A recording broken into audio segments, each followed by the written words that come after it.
ಇನ್ನು ಮಚ್ಚು ಹಿಡಿದು ರೀಲ್ಸ್ ಮಾಡಿದ್ದ ರಜತ್ ವಿನಯ್ ಪ್ರಕರಣಕ್ಕೆ ಸಂಬಂಧಪಟ್ಟ ಹಾಗೆ ಕೆಲವೇ ಕ್ಷಣಗಳಲ್ಲಿ ರಜತ್ ವಿನಯ್ ಕೋರ್ಟ್ಗೆ ಹಾಜರಾಗ್ತಾ ಇದ್ದಾರೆ. ವಿರುದ್ಧ ಕೇಸ್ ದಾಖಲಾಗಿತ್ತು.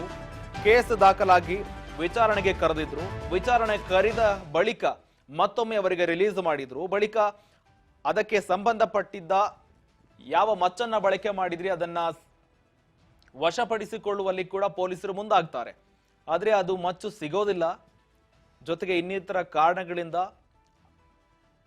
ಅವರು ಮತ್ತೆ ಪೊಲೀಸರ ವಶವಾಗ್ತಾ ಇದ್ದಾರೆ. ಈಗಷ್ಟೇ ಅವರಿಗೆ ಕೋರ್ಟ್ಗೆ ಹಾಜರುಪಡಿಸಲಾಗ್ತಾ ಇದೆ. ಜೊತೆಗೆ ಕಸ್ಟಡಿಗೆ ಪಡುವ ಎಲ್ಲಾ ಸಾಧ್ಯತೆ ಕೂಡ ಇರುವಂತದ್ದು.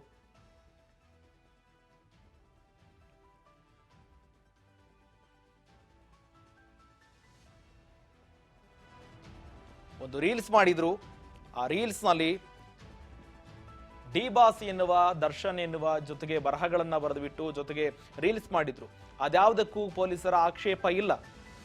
ಆದ್ರೆ ಅವರು ಮಚ್ಚನ್ನು ಹಿಡಿದು ಲಾಂಗನ್ನು ಹಿಡಿದು ಇಬ್ಬರು ರೀಲ್ಸ್ ಮಾಡ್ತಾರೆ. ಆ ರೀಲ್ಸ್ ಅನ್ನ ಸಾಮಾಜಿಕ ಜಾಲತಾಣದ ಇನ್ಸ್ಟಾಗ್ರಾಮ್ ನಲ್ಲಿ ಪೋಸ್ಟ್ ಮಾಡ್ತಾರೆ. ಇದು ಸಮಾಜದಲ್ಲಿ ತೀವ್ರ ಆಕ್ಷೇಪಕ್ಕೆ ಕಾರಣವಾಗುತ್ತೆ. ಜನರ ಮನಸ್ಥಿತಿಗೆ ಬದಲಾವಣೆ ಉಂಟು ಮಾಡುವ ಕಂಟೆಂಟ್ ಆಗಿರೋದ್ರಿಂದ ಪೊಲೀಸರು ಸ್ವಯಂ ಪ್ರೇರಿತವಾಗಿ ಕೇಸನ್ನ ದಾಖಲಿಸಿಕೊಂಡು ಅವರ ವಿರುದ್ಧ ತನಿಖೆಗೆ ಮುಂದಾಗ್ತಾರೆ. ಈ ರೀತಿಯಾಗಿ ಮಾಡುವುದು ಸರಿಯಲ್ಲ. ಸಾಮಾಜಿಕ ಪ್ರದೇಶದಲ್ಲಿ, ಸಾಮಾಜಿಕ ಜಾಲತಾಣದಲ್ಲಿ ಸಾಮಾನ್ಯವಾಗಿ ರೀಲ್ಸ್ ಮಾಡಿ ಜೊತೆಗೆ ಇನ್ನಿತರ ವೀಲಿಂಗ್ ಮಾಡೋರ್ನೇ ಬಿಡೋದಿಲ್ಲ. ಸಾರ್ವಜನಿಕ ಪ್ರದೇಶಗಳಲ್ಲಿ ಲಾಂಗು ಮಚ್ಚುಗಳನ್ನು ಹಿಡಿದು ಈ ರೀತಿಯಾಗಿ ತೋರ್ಪಡಿಸಿಕೊಂಡ್ರೆ ಇಂಥವರನ್ನು ಕೂಡ ಸುಮ್ಮನೆ ಬಿಡೋದಿಲ್ಲ ಅನ್ನುವ ಮುಖಾಂತರವಾಗಿ ಈ ಕೇಸನ್ನ ಕೂಡ ಸ್ಟ್ರಾಂಗ್ ಮಾಡ್ತಾ ಇದ್ದಾರೆ. ಈಗ ಇಬ್ಬರನ್ನ ಕೂಡ ಕೋರ್ಟ್ಗೆ ಹಾಜರುಪಡಿಸ್ತಾ ಇದ್ದಾರೆ. ಮುಂದಿನ ತನಿಖೆಗಾಗಿ ಕೂಡ